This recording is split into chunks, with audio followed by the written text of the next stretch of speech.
Democracy has been defined in many ways. We would all agree that democracy includes government. Let's see if we can, each one of us, sharpen of democracy.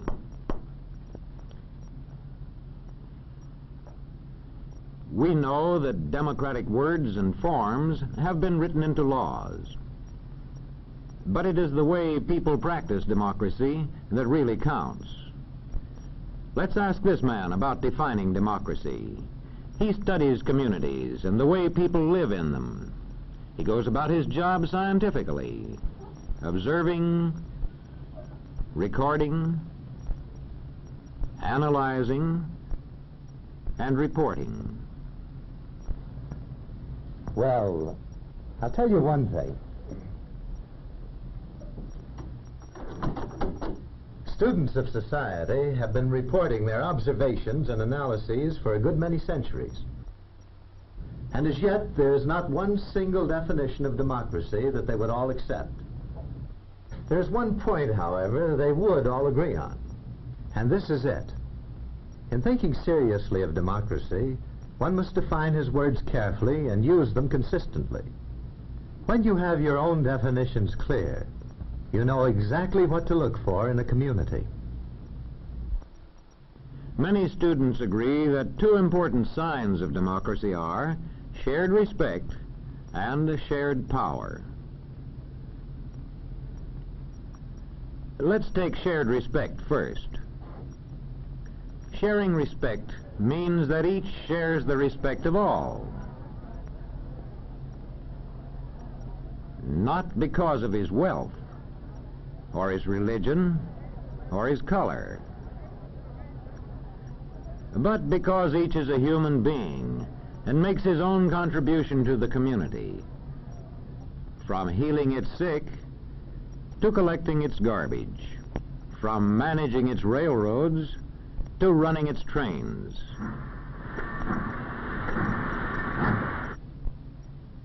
One sign of shared respect in a community is that everybody is given a fair chance to develop useful skills and the chance to put these skills to effective use.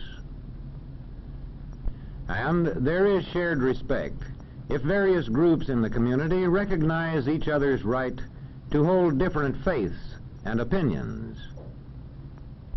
And now let's see how we spot the second of the two signs of democracy, shared power.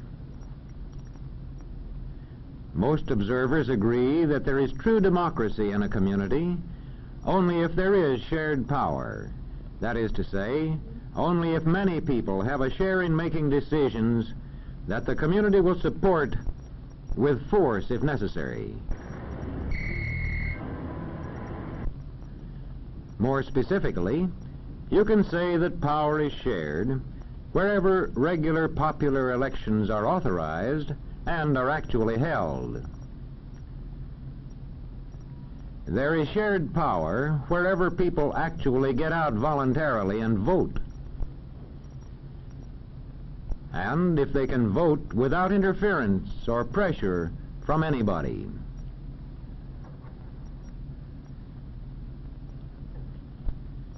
There is shared power if office holders are drawn from representative groups in society.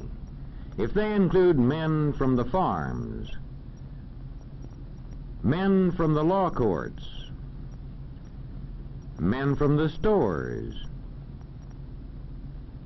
men from the factories, office holders who are drawn from representative groups of the community. In a democratic legislature, shared power shows itself in a strong opposition. Listen. And that is why I'm confident the governor will have the support of the House on this bill. Mr. Speaker, as usual, the honorable gentleman is quite wrong. He and the governor he serves so dutifully can expect no support for their policy from this House. A strong opposition is made possible by an effective political party system. The two most important signs of democracy, then, are shared respect and shared power. They, in turn, depend on many conditions. Let's consider two of these conditions: economic balance and enlightenment. Economic balance means that the community contains a large middle-income group. A relationship between economic balance and democracy has been noted and reported for centuries by students of society. Aristotle said that a government made up of middle-income people has the best chance to be democratic. That was 2,000 years ago in Greece. And well over a century ago in America, James Madison warned that extremes of riches and poverty set group against group. In past centuries, economic balance was improved when large feudal estates were gradually reorganized into independent farms as one part of the development of democracy. This creation of better economic balance aided the further growth of democracy.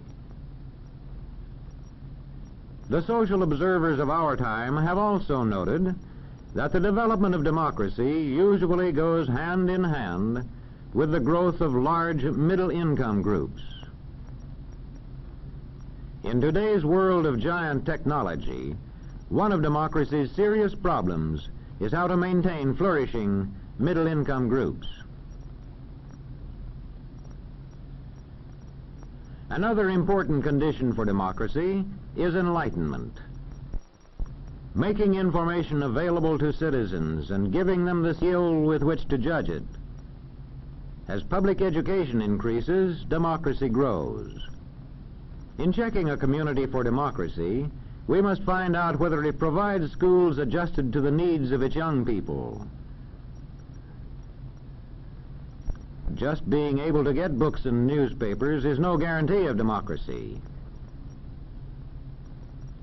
The newspapers of a real democracy meet these tests: balanced presentation of news, disclosure of source, competence of the staff. In applying these tests to newspapers, we found out, first of all, if they report both. See if the news pages contain news only, and if opinion is kept for the editorial page.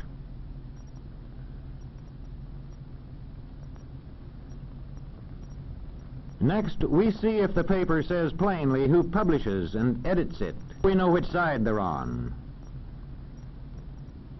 Newspapers in a real democracy meet a third test: competence of staff.